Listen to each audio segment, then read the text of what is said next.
Assalamualaikum warahmatullahi wabarakatuh. Saya dari kelompok 3 yang beranggotakan Arif Atkan, Mutiara Zehan, Panca Prasana Budi, Putri Dwi Rizni Ananda, dan Ramanadi Setiawan dengan mata kuliah Manajemen Media Massa dan dosen pengampu Ibu Marisa Puspitasari MSI. Teknologi digital sudah menjadi penting bagi perusahaan dalam rangka supaya mencapai tujuan bisnis mereka. Oleh karena itu, diperlukan investasi pada teknologi digital. Meskipun ada kesulitan dalam mengevaluasi nilai yang dihasilkan oleh investasi teknologi digital tersebut. Sebagai contoh kasus adalah perusahaan teknologi dari Tiongkok, yaitu Huawei. Mereka memperkenalkan perubahan paradigma untuk transformasi digital di sektor industri. Karena kebutuhan zaman, mereka meninggalkan konvensional dan memilih untuk digital. Selanjutnya adalah konvergensi dan penyebabnya. Konvergensi media yang merupakan pengintegrasian media-media yang ada untuk digunakan dan diarahkan ke dalam satu tujuan, di mana media menjadi terpusat. Ini juga menyebabkan penyalahgunaan media untuk kepentingan tertentu. Sebagai contoh kasus adalah yang diambil dari Kumparan, yaitu dengan judul Peran serta Pengaruh Media dan Globalisasi yang terjadi di era modern. Di situ menjelaskan percepatan dunia berubah dengan sangat cepat. Salah satu faktornya adalah globalisasi dan peran media tersebut. Pembaharuan hal-hal politik, ekonomi, dan sosial menjadi faktor-faktor lainnya yang menyebabkan percepatan konvergensi media tersebut. Bersama saya Mutiara Zehan Adira, pada kesempatan kali ini saya akan menjelaskan tentang konvergensi di tingkat individu.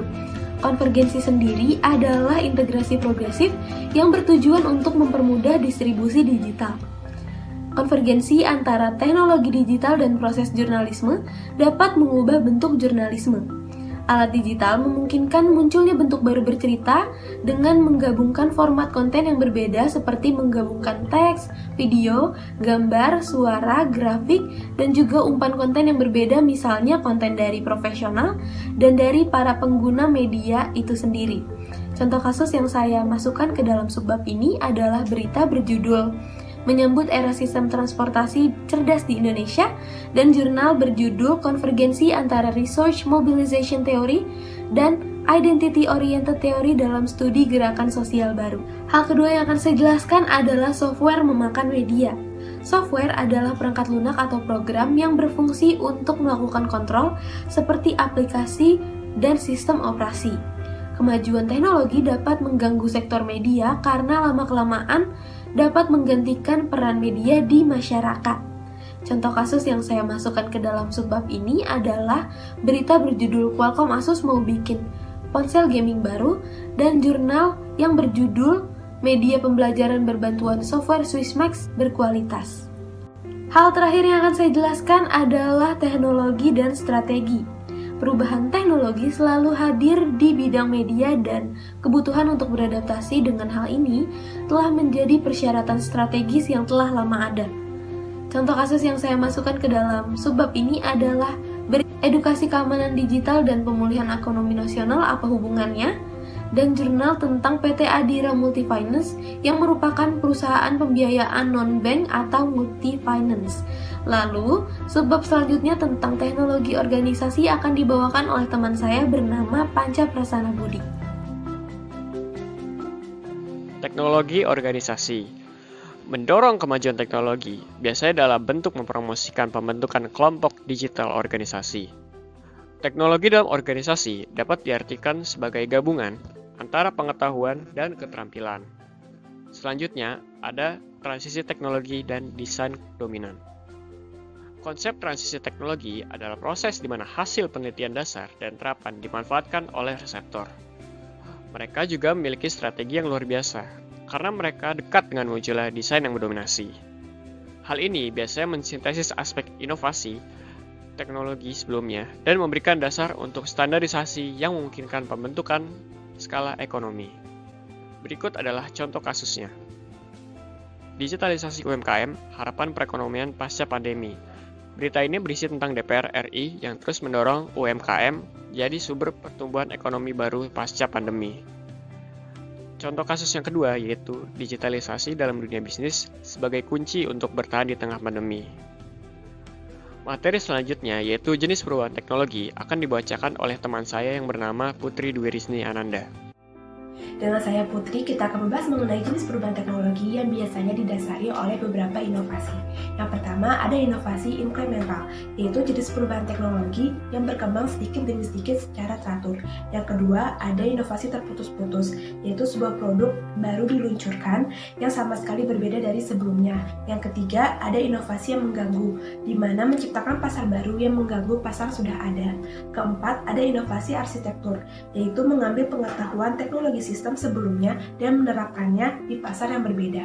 Adapun contoh kasusnya yang pertama dari berita liputan 6 yang berjudul 4 hal yang patut ditunggu dari peluncuran iPhone malam ini, dan yang kedua dari jurnal penelitian yang berjudul inovasi disruptif di industri perhotelan oleh Bayudin dari Universitas Pendidikan Nasional.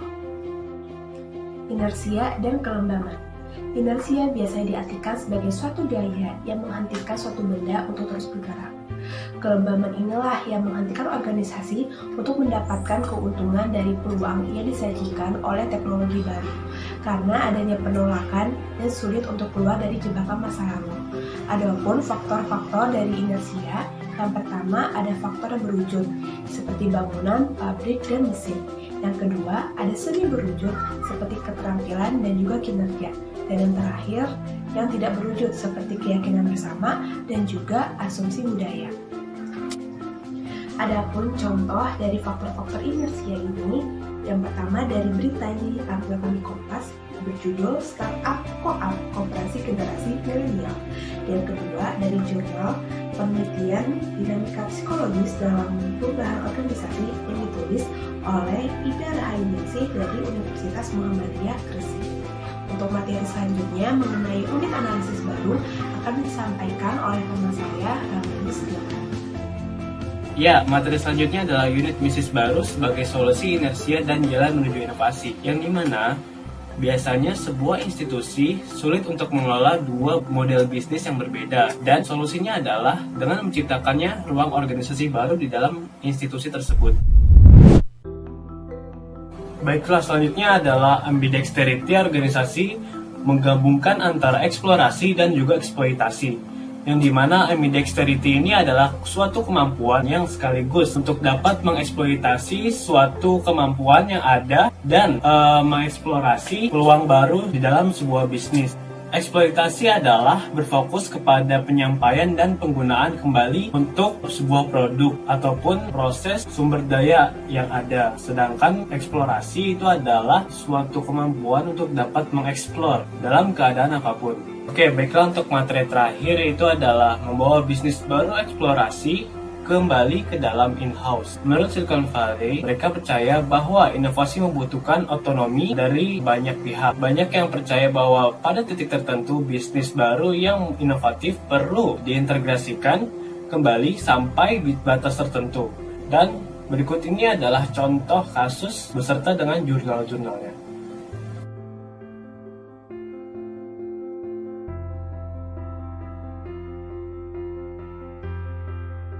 Terima kasih, kurang lebihnya mohon maaf. Wassalamualaikum warahmatullahi wabarakatuh.